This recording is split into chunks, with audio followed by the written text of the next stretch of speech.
তাহলে পৃথিবীর ইতিহাস এমন ইতিহাস, যারা ইসলামের জন্য জীবন দিয়েছে, কোরআনের জন্য জীবন দিয়েছে, বাতিলের জায়গায়, মানবরচিত আইনের জায়গায় আল্লাহর আইন প্রতিষ্ঠা করার চেষ্টা করেছে, এরা যখন শহীদ হয়ে গিয়েছে, এদেরকে পৃথিবীর মানুষ যতদিন বেঁচে থাকবে সম্মানের সাথে তাদেরকে স্যালুট জানাবে। কথা ঠিক কিনা? আল্লাহও তাদেরকে স্যালুট জানায় এবং বান্দাও তাদেরকে স্যালুট জানিয়ে তাদের জন্য দোয়া করতে থাকে, পারেন সুবহানাল্লাহ।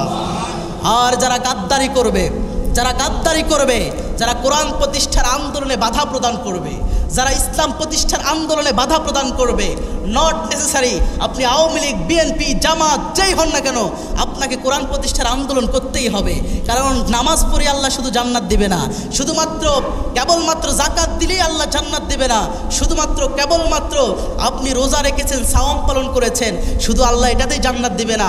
আপনার জীবন বিধান ইসলাম প্রতিষ্ঠার জন্য আপনাকে প্রচেষ্টা চালাতে হবে, আপনাকে চেষ্টা করতে হবে, আপনার ঘরে চেষ্টা করতে হবে, আপনার সমাজে চেষ্টা করতে হবে, আপনার রাষ্ট্রে চেষ্টা করতে হবে।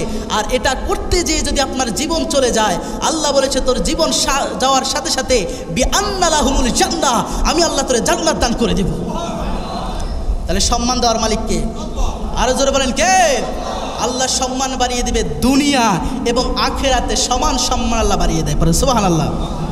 আজকে আমাদের কোরআনের পাখি, সবাই তাকে আমরা চিনি, সবাই তাকে ভালোবাসি, দল মত নির্বিশেষে সকলের হৃদয়ের স্পন্দন, কারণ তাকে সবাই কোরআনের জন্য ভালোবাসে। কথা বলেন ঠিক কিনা?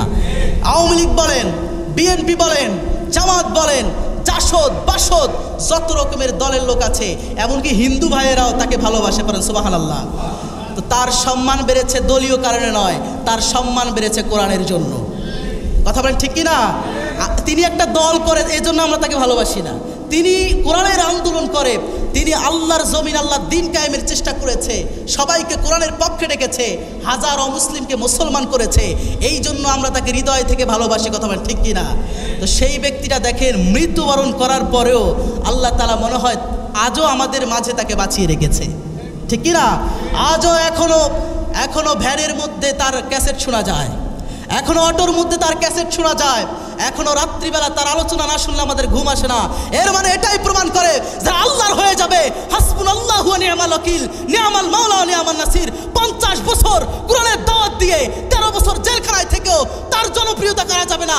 আল্লাহর জমিনে আল্লাহর দিন কায়েমের জন্য যাই চেষ্টা করবে, দল মত নির্বিশেষে মুসলমানরা তাকে কলিজা দিয়ে ভালোবাসবে। কথা বলেন ঠিক কিনা? এজন্য প্রিয় ভাইরা আমার, আল্লাহ সেটাই বলেছেন যে ঈমান আনলেই তোদেরকে ছেড়ে দেওয়া হবে না, ওয়াহুম লা ইফতানুন, এদেরকে পরীক্ষা করবেন কে? আর জোরে বলেন কে?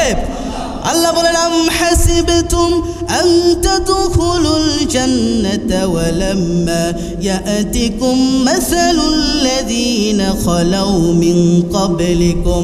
আল্লাহ বললেন আম হাসিবতুম, এ মানুষ কি মনে করেছো, আন তাদখুলুল জান্নাহ, তোমরা কি মনে করেছো যে এমনি এমনি জান্নাতে প্রবেশ করবা? এই কথাটা আমার না, আল্লাহর। আরো জোরে বলেন কার? আম হাসিবতুম আন তাদখুলুল জান্নাহ। যারা আলেম আছেন তারা বুঝতেছেন যে আল্লাহ বলেছে যে এমনি এমনি কি জান্নাতে প্রবেশ করবা?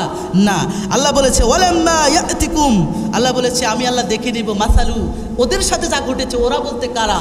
অর্থাৎ আপনার পূর্ববর্তীরা যে কষ্ট করেছে, আপনার পূর্ববর্তীরা যেভাবে পরীক্ষা দিয়েছে, আপনার পূর্ববর্তীরা যেভাবে কষ্ট করে দিন প্রতিষ্ঠা করেছে, আল্লাহ বলেছে মাসালু, আমি দেখে নিব আল্লাযীনা খালাউ মিন ক্বাবলিকুম, তোমাদের পূর্ববর্তী যারা এই আল্লাহর জমিনে দিন প্রতিষ্ঠা করার জন্য জাকারিয়া আলাইহিস সালামকে করাত দিয়ে দ্বিখণ্ডিত করা হয়েছে, কত নবীকে নির্যাতন করা হয়েছে, ইউসুফ আলাইহিস সালামকে 10 বছর জেলখানায় রাখা হয়েছে, কত নবীকে স্টিম রোলার চালাতে চালাতে এদেরকে দেশ থেকে বের করে দেওয়া হয়েছে।